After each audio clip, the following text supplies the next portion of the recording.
Nepal, for example, and have been hearing for quite some time about a small community in Miraloma.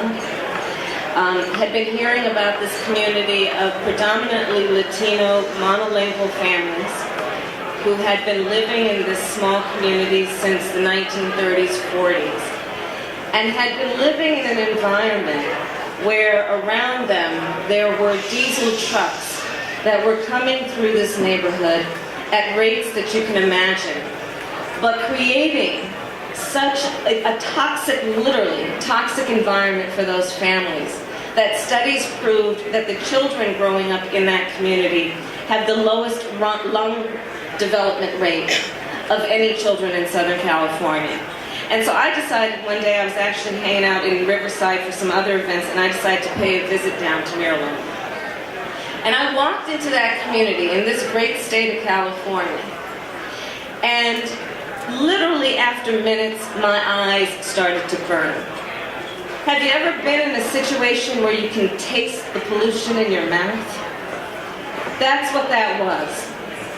And so we took on, and as the California Department of Justice intervened in an action that was about saying that they need to mitigate the harm to that community.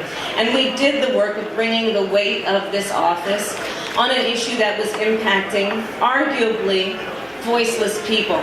And again, that gets back to the importance of this struggle and this fight, because I love what Bob Foster had to say. You know, I say it a little differently, but it's the same point.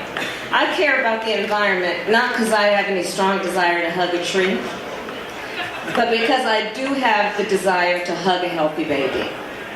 And when we are talking about these issues, that's what's at stake.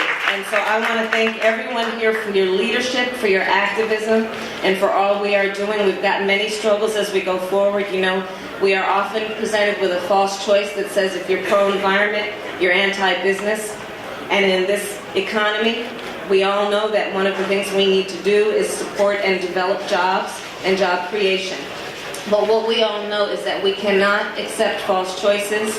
The reality of it is that being pro-environment and working to make sure we have clean air and water is for the best of all of us in a community that range from businesses to babies. So thank you, CLCV.